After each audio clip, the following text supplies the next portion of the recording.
Take 2. Okay, परत एक दुसरा बरं बरं, दुसरा animal. This is my animal. हा ठीक आहे, ओके. तुझा ॲनिमल काय खातो? तो कार्निवरस आहे. थांब, अजून की तू तुझा मला- ॲनिमल वाईल्ड ॲनिमल आहे की डोमेस्टिक ॲनिमल आहे? माझा animal water animal, aquatic animal. Okay, aquatic animal आहे. तू विचार. आणि तुझा ॲनिमल जंगलात राहतोय का कुठे डोमेस्टिक आहे का? जंगलात, हा, जंगलात राहतोय. आता तू विचार. तुझ्या ॲनिमलला फर आहे का? म्हणजे असं केस? नो नो, नाही. तुझा ॲनिमल आहे? फर नाहीये. नाही. त्याचं म्हणजे तो असं आपण घरी पाळू शकतो का? नाही. हा. नाही. आता तू मला काय विचारू शकते माझ्या ॲनिमलबद्दल? तू विचार.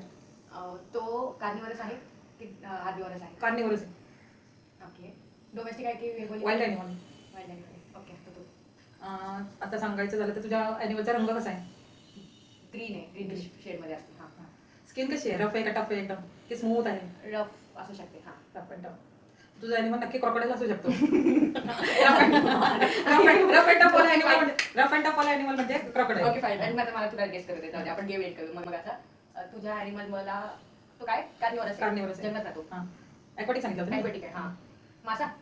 मी पण क्रॉकोडाईलच घेतलं होतं पण तू ग्रीन म्हणली. माझा रफ अँड टफ आहे, ॲक्वॅटिक आहे, कार्निवरस आहे. Terrestrial काय म्हणतात? Amphibian. हां, amphibian की तो पाण्यात पण आणि जमिनीत पण राहू शकतो. ॲक्वॅटिक म्हणजे बरं, ठीक आहे. मासे विषय.